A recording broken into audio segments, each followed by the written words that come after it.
transitioning now to the NFC East, Joe's least favorite division on planet Earth. What do you mean least favorite? It's my favorite division. Most successful in all-time history, and least successful in 2020. So Doesn't Joe, matter. Washington, you know what? One obviously, of those teams is getting a home field advantage. So, and that's what we're going into. Yeah. So the winner of the division is going to get the 4, and everyone else is going to be out. But Washington needs to beat Philly. And the winner of the Cowboys-Giants game would get in if Washington were to lose. Yes. So, Joe, predict these 2 games and tell me which of these 3 teams is going to get in. Gut instinct, take away your Cowboys bias for me.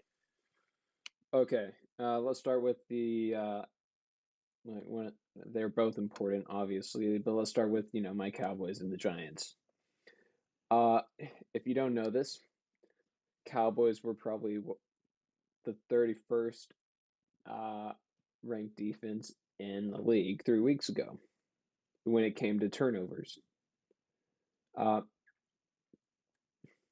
And now, do you know what they are, Sam? What are they? They're 10th. In 3 weeks. In turnover, it's only in turnovers, might I add. So the number of turnovers they've had, and they've been committing so many forced fumbles, so that's great. New York, I can definitely see them. They have a good defense, obviously. It all depends on Daniel Jones. Is he back? He is back. Yeah. It all depends on Daniel Jones, no matter what. He has to play at his best, and even then, that might not be good enough because the Cowboys' defense has been putting on good showings against teams like, against the past few weeks. So, against teams the past few weeks. Sorry. God. In Washington against Philly, it depends on if Philly wants to, screw with the Cowboys and put in Carson Wentz as the starter. So, yeah, if they do that, then Washington obviously will. It's hard because this is tough. Because Alex Smith, if Alex Smith was in, Washington will get it no matter what, in my opinion. Okay, but he's not in, is he? You might get Taylor Heinicke. Yeah, Taylor Heinicke. Who wasn't bad actually yesterday. Like, let's just stress that he was not terrible. Sure. He was better than Haskins, but that doesn't say much considering he was bad enough to get released. I just don't. I haven't seen that much film except for that one game on Heinicke. And I've seen enough of Jalen Hurts, if he did start, to know he is a good quarterback in the NFL. His 1-2 record might not show it. His numbers were fantastic. I mean, yesterday was his worst game, and it was still not terrible. He's definitely I would say a mix between Dak and Kyler Murray. He could run the ball like Kyler, but like Dak, he is. People used to say Dak was in garbage time stats. This season, when Dak played, he was always playing to win. Like, he never gave up, and you could see that in every game he played.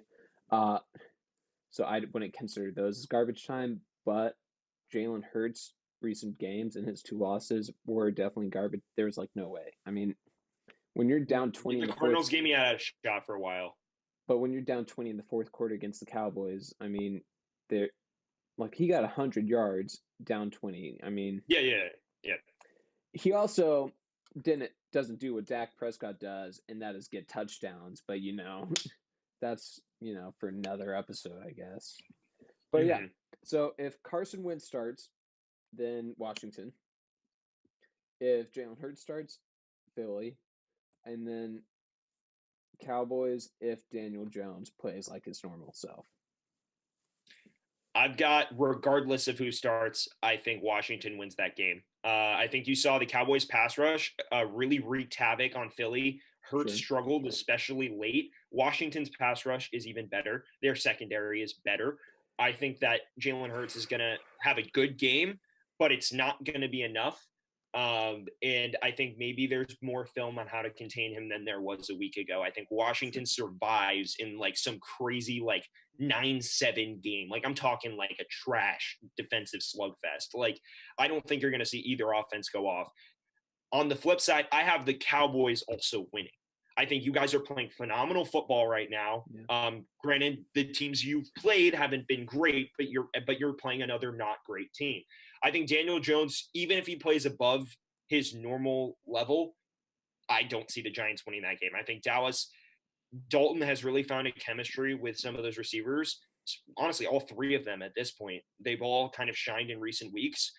I think that even though Philly's defense is a joke compared to New York's, I still see Dallas scoring enough points to just basically outpace the Giants. I don't see the Giants being able to keep up. So due to the fact that you have improved defensively, I think you do just enough to win that game on both ends of the football. So Great. that would mean Washington makes the playoffs for me, but I see a very good chance that Dallas gets in just based on the fact that I think they're beating the Giants this week. And that's tough for me because whenever I pick the Cowboys, they lose, and whenever I pick against them, they win. So hopefully I'm right for once this week. Yeah, did you pick against the Cowboys last week? I did pick against the Cowboys this week.